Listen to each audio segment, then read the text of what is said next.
This man can jump from a 10-story building, and he can fight wild beasts in the forest with his bare hands. As for tearing off car doors with his bare hands, that's even easier. And he can even pull down a helicopter that's taking off. He is Marvel's latest big-screen superhero, Kraven the Hunter. The film begins with the story's protagonist, Kraven, being transported to Russia's 6th penal colony. The other inmates, seeing a new prisoner being brought in, joked through the iron bars about the arrival of a fresh meat. Kraven was assigned to a 2-person cell, and his cellmate was a burly man with thick eyebrows. He said he hated living with anyone else, but Kraven said, "You don't have to worry about it. I'll be here for at most 3 days, and if I stay even a minute longer, you can kill me." The burly man thought he was just joking, because prisoners sent to this place had no chance of leaving at all. When it was time for the inmates to have free time, 2 muscle-bound guys came over looking for trouble. They held down Kraven's dumbbells, and with a push of their arms, the criminal was lifted up. As Kraven was about to teach them a lesson, he was taken to a dark room. In the room sat a bald man. His name was Semyon Johnny. He was the leader of the Kirov gang. Many adults and children in this world have died from the weapons sold by Semyon. He couldn't stand Kraven being so arrogant. The next second, Kraven suddenly erupted like a cheetah, and swiftly dealt with 2 minions. Then Kraven lunged in front of Semyon, stabbing him through the neck with a knife. Kraven opened the door and knocked down a guard. Then he climbed to the highest vent. Kraven ran to the roof of the prison, and effortlessly leaped between the buildings. The guards urgently gathered and began to open fire, but Kraven's dark figure moved like a ghost. The searchlights and bullets couldn't keep up with his speed. He had promised 3 days, and he meant it. Kraven entered the prison solely to hunt down Semyon, and he successfully escaped right in front of the guards, running into the terrifying snowstorm. Unexpectedly, a vicious wolf suddenly appeared ahead, and Kraven locked eyes with it. The fierce beast became docile. Kraven turned and jumped onto a helicopter to leave.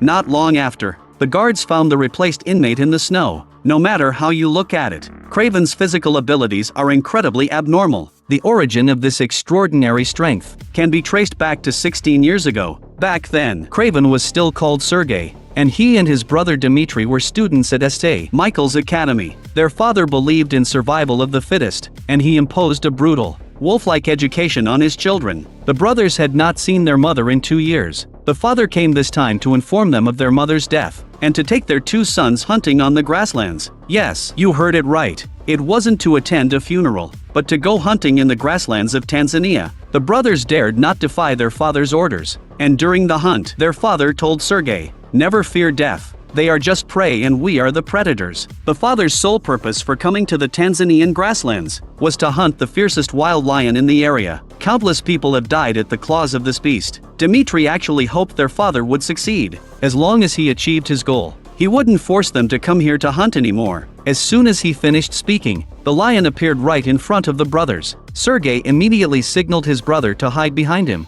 Then he raised his gun to aim at the lion before him. A standoff ensued in silence between the man and the beast. For some reason, the lion locked eyes with Sergei, its expression gradually becoming calm. At this moment, the father suddenly fired at the lion. Earlier calm vanished, and it lunged forward, tackling Sergei, grabbing him and preparing to flee. The father fired several shots but couldn't stop the lion, and he had to abandon his eldest son. Meanwhile, the main character Calypso was with her parents, filming wildlife. She held a lion card in her hand, and before leaving, her grandmother had done a tarot reading for her. She sensed that a terrible accident was about to happen, so her grandmother gave her a vial of potion. This was a potion passed down through their family for generations, containing powerful and mysterious forces. Calypso slipped out of the car, while her parents weren't paying attention, and she encountered the lion. It nudged Sergei and gestured towards Calypso, its blood dripping into the boy's wounds. After the lion left, Calypso hurried forward,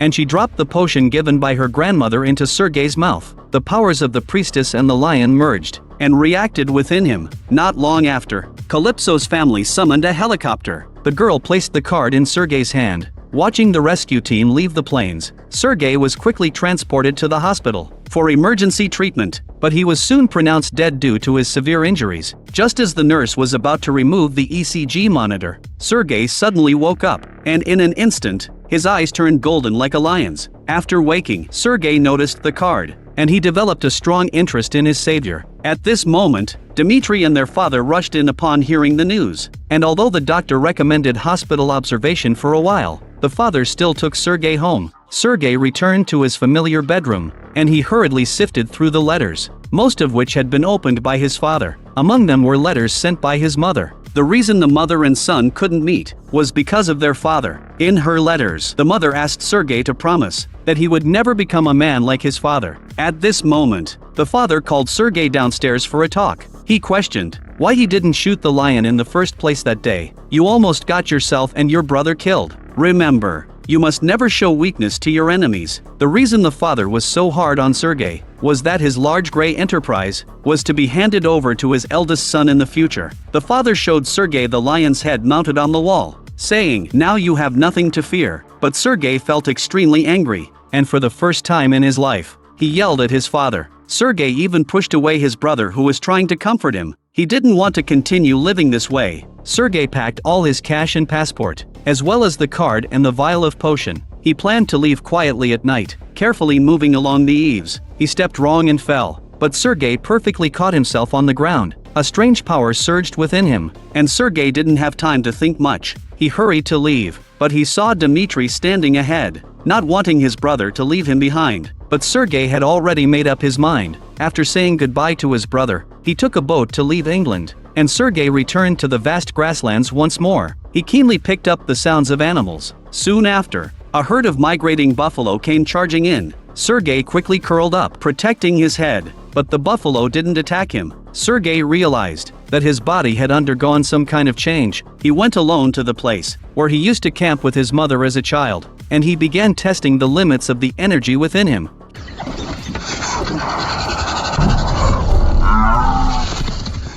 He ran and jumped like a wild beast, and his senses became extraordinarily acute. One day, Sergei suddenly heard a familiar gunshot, so he quickly climbed a nearby tree to look around. He clearly saw, several kilometers away, a father and son were hunting. By the time Sergei reached the scene, the ground was already covered with buffalo corpses. Their horns had been brutally sawed off. The hunters saw Sergei was very young, and told him to go home, and not to interfere with adult matters. Sergei picked up a dagger from the ground, and he killed the father and son right there. When he came to his senses, his hands were already covered in blood. Time shifted back to the present, and Sergei had transformed into the bounty hunter Craven. Over the years, he had never found his savior, and the phone he took away when he left would still receive messages from his father and brother. Dmitri hoped to see him on his birthday. At the very least, a phone call would do, but Craven didn't reply to his brother. He now lived in the camping site left by his mother, and Craven led a reclusive life. He didn't want to have any more ties with his father. Soon after, a group of poachers arrived on the grasslands, and a large number of buffalo were brutally slaughtered. Just as they finished loading and were preparing to leave, Craven blocked their way. These poachers were well equipped, clearly underestimating him. The driver slammed on the gas and charged at him, and Craven quickly dove under the vehicle. In the blink of an eye, he climbed into the carriage. Ifli took out the two men behind him. He easily jumped into the passenger seat and stabbed the driver to death, and Craven bit the bald passenger's nose off. The nearby vehicle quickly fled, and Craven turned to note their license plate number. When the fleeing blonde returned to report to his boss, he found Craven sitting behind the desk. He was still holding a thick roster in his hand, which likely contained the company's business partners. Craven directly killed the blonde man, and then he left the office. Behind the door was the body of the boss nailed up. Calypso had become a well-known lawyer. She was currently attending the funeral of her mentor Samantha. Samantha was an intercontinental prosecutor. She was shot and killed last week, and the killer was Semyon Chony of the Kirov gang. A few days ago, Craven unexpectedly learned a clue about his savior, so he killed Semyon as a welcome gift. At this moment, he stepped forward to stop Calypso, and Craven pulled out the lion card for recognition, informing her of Semyon's death. After returning home, Calypso searched the news, and she saw reports of Semyon being killed in his cell. In addition, there were several similar cases, and the victims were all leaders of criminal organizations. The media had dubbed the killer the Hunter. As a lawyer, Calypso knew that Craven's actions were not advisable, but the police have been allowing bad guys to do evil, and having someone stand up to punish them was not necessarily a bad thing. I know who your father is. You're like him? A gangster? Craven explained that he had long since left home and had severed ties with his father. He had come to find Calypso this time, not only to thank her for the past, but also to discuss a collaboration. Craven handed Calypso an assassination list and said, "You are now working at the largest law firm in Europe. and you are an excellent investigative lawyer. You can leverage company resources to obtain the specific locations of the targets on the list. This is something I can't do. If we join forces, we can definitely eliminate these tumors. Calypso agreed to think about it. Meanwhile, Semyon's partner Charlie learned of his murder in prison. Charlie didn't miss this opportunity, and he planned to take over Semyon's organization. However, to achieve this, he first needed to deal with Semyon's 3 trusted lieutenants. The 3 gangsters saw Charlie looking like a bookworm, and they couldn't help but wonder why this guy was nicknamed Rhino. Charlie pulled a conduit from his backpack, and then he inserted it into a port on his body. Charlie's skin immediately began to mutate, and the bald man quickly fired at him.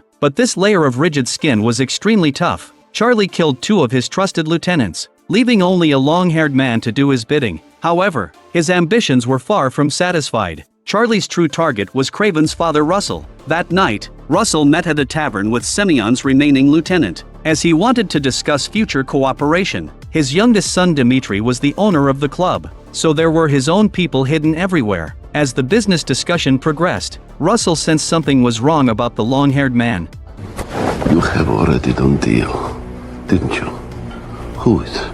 Just as he spoke, Charlie's hired killer revealed himself. Russell grabbed the long-haired man to shield himself from the bullet, and the bodyguards immediately engaged in a shootout with the killer. The bar patrons screamed and fled, and Dmitri was so frightened that he crawled under the piano. Russell grabbed a dinner knife and threw it at the nearest killer. After a flurry of gunfire, the scene was cleared. Russell called for Dmitri to come out quickly, as he had always looked down on this timid younger son. In fact, Dmitri had grown significantly, and he was now called the chameleon. He excelled at impersonating and mimicking others. Charlie was unsurprised to learn about the assassination failure, as he had previously worked under Russell. He knew this old man was not so easy to kill, but fortunately, his men had found out who killed Semyon, and they discovered that it was Russell's eldest son. Charlie instructed his men to let the foreigner handle the matter, whose identity was a mystery. He referred to himself as the foreigner, and he possessed eyes that could control others. For years, he had been obsessed with tracking down the hunter. Time swiftly moved to Dmitri's birthday. Craven hesitated but eventually climbed the hotel building. He was preparing to meet his younger brother. Craven deliberately hid behind the bathroom door. He gave his little brother a warm hug. Dmitri was both surprised and delighted to see his brother. He immediately pulled him to the club to celebrate, and began recounting the assassination incident from a few days earlier. Dmitri was frustrated with himself for always being so timid, as he wanted Russell's respect more than anyone else. Craven believed that Dmitri didn't need to change. The respect of a criminal is worthless. Unexpectedly, Russell suddenly appeared. He learned from his informants that Craven was in the area, and he came specifically to see his eldest son. Craven felt uncomfortable upon seeing his father, but today was Dmitri's birthday, and he could only endure his discomfort to finish the meal. In the evening, Craven escorted his brother home, and Dmitri called out to him, "I know why you came today, because you feel guilty for leaving me with Dad. It's okay, I've long since forgiven you." That evening, the city was filled with noisy sounds, and Craven found it hard to sleep. He could only run to the wilderness to sleep at midnight. The next morning, Craven went to say goodbye to his brother, but found the room in a mess. There were still bloodstains on the bedroom floor, and Craven ran to the balcony to see. A group of men in black had taken Dmitri. He jumped directly from the high building, and Craven ran barefoot to chase after the black car. As he ran, he calculated shortcuts to save time, and the kidnappers saw that Craven was running faster than the car. They quickly stepped on the gas to accelerate. Craven darted and leaped through the building. He crazily pursued the black car. Craven took a running start and jumped onto the car. He smashed the windshield open with his bare hands, and the kidnappers could only make sharp turns to try to shake him off. Meanwhile, Craven climbed onto the roof of the car, and he saw his brother through the sunroof. Unexpectedly, someone in the back seat fired a shot, and Craven was knocked back, nearly falling off the car. He clung to the edge and pried the door open, just as he was about to successfully rescue his brother. But the driver deliberately crashed into the oncoming vehicle. Then he took advantage of Craven's fall, and carried Dmitri into the helicopter.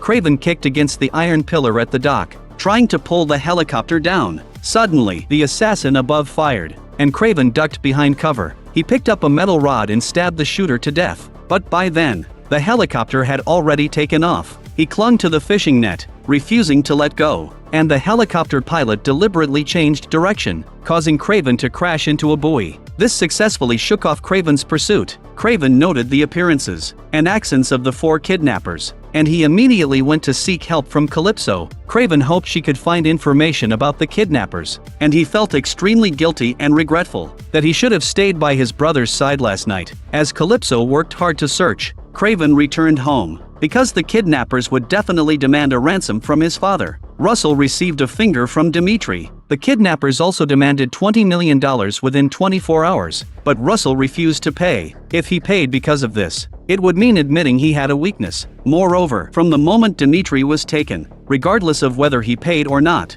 the kidnappers would not leave any survivors. Craven self-deprecatingly said, "I shouldn't have come to find you." On the other side, according to the information he provided, Calypso found that the kidnappers were hiding in a monastery. However, Calypso didn't know that her informant had been bribed by the foreigner. This clue was a bait meant to hook Craven. She relayed the information she obtained to the others, and Craven quickly arrived at the destination. He climbed the steep stone wall of the monastery with his bare hands. Craven infiltrated and took down the kidnappers with poison arrows. He followed 2 patrolling soldiers in search of his brother, and Craven moved as silently as a leopard. The 2 soldiers found nothing.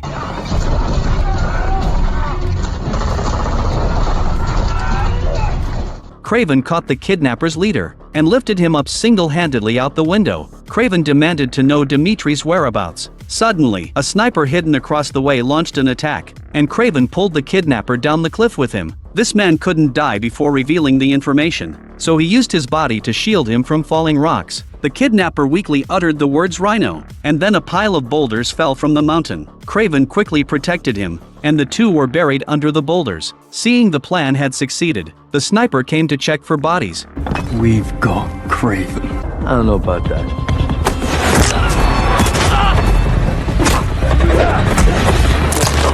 Craven picked up a phone from the ground to contact Calypso, telling her to leave the law firm immediately. This whole situation was a trap. Meanwhile, Dimitri was brought before Charlie, the Rhino. Charlie knew he was an illegitimate child, and like him, he was oppressed by Russell, so he had no intention of harming Dimitri, and he even confessed, "Our real target is your brother." After saying this, Charlie displayed a video from the prison surveillance. He revealed that Craven was the legendary hunter. Although Dimitri didn't understand his brother's actions, it would not shake the bond between them. But Charlie had finally found someone with a similar experience, and he couldn't help but express his feelings. Charlie told Dimitri, "Your dad always says I'm weak, so I underwent modifications from a biochemist, becoming as tough as a rhino." Charlie wanted Dimitri to cooperate with him, so they could take over Russell's empire together, but he didn't expect that this weak illegitimate child would actually refuse to betray his family. In that case, Charlie saw no need to keep him alive. At this critical moment, his subordinate reported that Craven was still alive. Just as he finished speaking, the foreigner appeared. The moment he took off his glasses, everyone seemed to be frozen in place. The foreigner turned the bodyguard's gun towards Charlie, and instantly moved behind Dimitri. He warned Charlie that before capturing Craven, he can't harm this illegitimate child, because Dimitri was the only weakness of the hunter. Charlie didn't understand why the foreigner was so obsessed with Craven. Craven explained that it was because he killed my mentor. The foreigner took out a plant containing toxins and said, "This bean only grows in specific regions of Siberia. I found its toxin on the poison arrows at the monastery." This indicated that the hunter is hiding in Siberia. Meanwhile, Craven met with Calypso, and he took her to his residence. They suddenly stopped halfway, and Craven sensed that a predator was lurking nearby. In the next moment, a beast sprang from the bushes, pouncing on Craven and biting him. They fought on the ground. Craven looked directly into the beast's eyes. He successfully forced it back, and the two arrived at Craven's base. Inside, it was filled with various plants from nature, and for years, Craven had been trying to replicate the potion Calypso had given him, but he had never succeeded, and Calypso's grandmother had passed away. The formula for this potion had long been lost. Soon after, Charlie and his men arrived on the prairie, and the foreigner prepared a toxin developed by MI6 to deal with Craven. This poison could instantly paralyze the heart, killing all living beings. Charlie forced Dimitri to contact Craven, wanting to persuade him to join forces to take down Russell. Before he could finish speaking, Craven hung up on him. This time, Charlie finally lost his temper, and he led an armed team into the forest to hunt the hunter. Craven was also fully armed and ready for battle. At this moment, Charlie's hunting dog suddenly barked wildly. Immediately, the beast charged out and attacked the soldiers, and Craven seized the opportunity to escape into the mountains. This was completely his domain, and no one knew the forest better than Craven. Charlie certainly understood this, so he dispatched helicopters to bomb from the air. Although the shells couldn't hit Craven, they quickly ignited a wildfire. Thick smoke obstructed Craven's vision, and a poisoned dart struck his body. In his dazed state, Craven saw many spiders. It should be noted here that in the original comic setting, Craven suffered from arachnophobia due to childhood trauma. He was especially afraid of these multi-legged little crawlers. The foreigner took the opportunity to fire his gun, and once the toxin entered Craven's spinal cord, he would lose all motor abilities. The foreigner took the chance to kick and punch Craven, but Craven finally seized the opportunity to counterattack. However, he realized that what he had grabbed wasn't the foreigner, but merely a broken piece of wood. The toxin severely affected his body, and the foreigner prepared to shoot Craven dead. Unexpectedly, a crossbow bolt flew through the air and struck his eye. It turned out that Calypso had arrived just in time. She took out a potion and fed it to Craven. "Hey, didn't you say the formula was lost?" It turned out she was deceiving Craven. Charlie mistakenly believed the hunter was dead. He happily took Dimitri and left. When suddenly a large herd of buffalo charged in, Charlie transformed into the rhino to defend himself, and the car was overturned by the stampede. Craven also arrived just in time.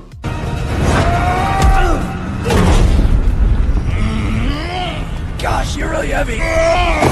And he broke free, kicking the opponent away. The rhino charged directly at the truck, and the overturned vehicle crashed into the vehicle, where Demi was located. The rhino's henchman was thrown from the truck, and he was instantly impaled by a buffalo horn. See, this is what happens when you don't wear a seatbelt. Dimitri saw the herd of buffalo, and his first reaction was to fasten his seatbelt. Seeing his brother was safe, Craven continued to deal with the rhino, but this guy had tough skin, and the knife couldn't penetrate. This caused him to get dizzy from the blows, and Craven felt like a human punching bag. He looked for another chance to launch a surprise attack, but the rhino grabbed him by the throat. As Craven spoke, he grabbed a steel pipe. My father was right about one thing. You are nothing. And thrust it forcefully into the rhino's syringe connector. Then Craven pulled a steel cable from the truck to bind him, and swung the other end towards the buffalo herd. The rhino was swept into the hooves of the buffalo, and was brutally trampled. Craven approached the nearly unconscious rhino, demanding to know where he got the prison footage. Just as he finished speaking, Dimitri suddenly raised his gun and approached, wanting to kill the rhino, but Craven stepped forward to stop his brother. Anyway, the rhino was about to die, and he didn't want Dimitri to have blood on his hands. Soon after, Craven uncovered the truth, and it was Russell who sent the videotape to the rhino. He wanted to eliminate Charlie through Craven's hands. As the saying goes, even a tiger doesn't eat its own cubs. Craven could not forgive his father for putting his brother in danger, and he left the camp immediately. Then, a roar of a beast echoed from deep within the forest, and Russell hurriedly grabbed a hunting rifle, but he found that the bullets had been removed by Craven. With no options left, Russell could only meet his end in the belly of a bear. A year later, it was Dimitri's birthday again, and after experiencing this great change, his personality had transformed. Dimitri not only took over his father's business, but he also underwent biological modification, truly becoming a chameleon. You want me to be weak, so then you can be strong, but I'm strong now. Dimitri asked his brother to come home, saying, "Father left something for you." Sergei, each of us has path to walk. Embrace who you really are, and you will have the strength to walk it. You are more than my child. The dramatic scenes were indeed a mess. Whether it was the father-son conflict or the villain's motives, even the chameleon's final choice lacked sufficient groundwork to stand firm. However, looking solely at the action scenes and visual presentation was still very good. The action design in the earlier rescue of his brother was brutal, violent, and straightforward, which perfectly matched the characteristics of the hunter Craven. However, the final battle with the rhino was somewhat disappointing. Overall, the special effects and action sequences were worth watching, and if you enjoy my channel, please click subscribe.